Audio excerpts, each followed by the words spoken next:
Bumaba na sa critical level ang tubig sa Angat Dam na pangunahing pinagkukunan ng supply ng tubig sa Metro Manila para hindi agad maramdaman ng mga consumer nung isang linggo pa pinutol ang patubig sa mga sakahan sa Bulacan at Pampanga.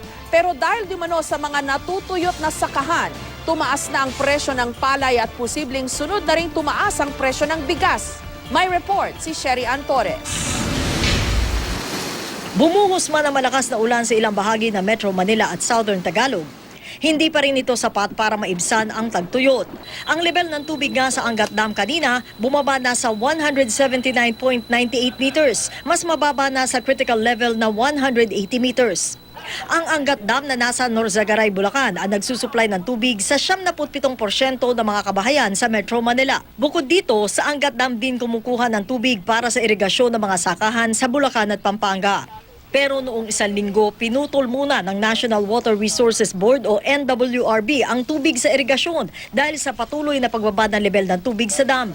Bukod sa Angat, nasa critical level din ang isa pang pangunahing dam sa Luzon, ang Pantabangan Dam sa Nueva Ecija.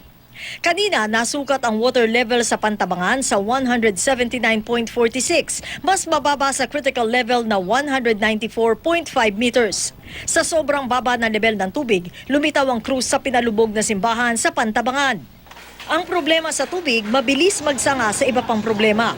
Ang mga magbibigas naman sa Kamuning Market, problemado. Tumaas kasi ang farm gate price ng palay gawa ng tagtuyot kaya mas malaki rin ang kailangan puhunan. Ang ibinebenta nilang bigas galing sa Bulacan at Pangasinan. Sabi ng ilang magsasaka roon, 23 piso na ang dating 18 piso kada kilong presyo ng palay. Ang piso kada kilong pagtaas, 50 piso kada sako ang katumbas.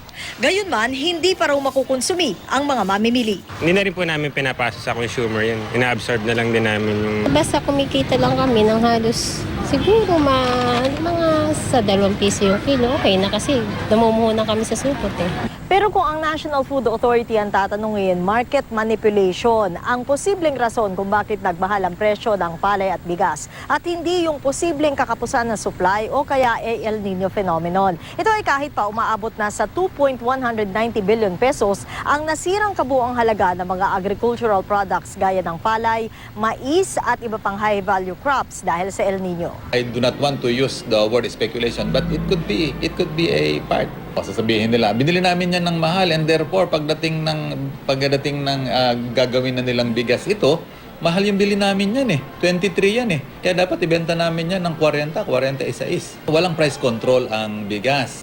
Paglilinaw ng NFA, walang kakulangan ng supply ng bigas, mapa-commercial o NFA rice man. Katunayan, ang stock daw na bigas ngayon sa bansa, pang 89 na araw pa. Tumataas daw talaga ang presyo ng bigas matapos ang anihan at kapag papasok na ang tag-ulan. Pero karaniwang bumababa rin uli pagdating ng anihan sa Oktubre. Kung gagalaw man daw ang presyo ng bigas ngayong taon, posibleng tumaas ito ng 2 piso hanggang 4 na piso sa Agosto. Sa ngayon nga kasi, ang ating monitoring is yung regular milled rice is 36. Okay? So, posibleng umangat yan ng mga 38, 37, 38, 39. Sherry Ann Torres, GMA News.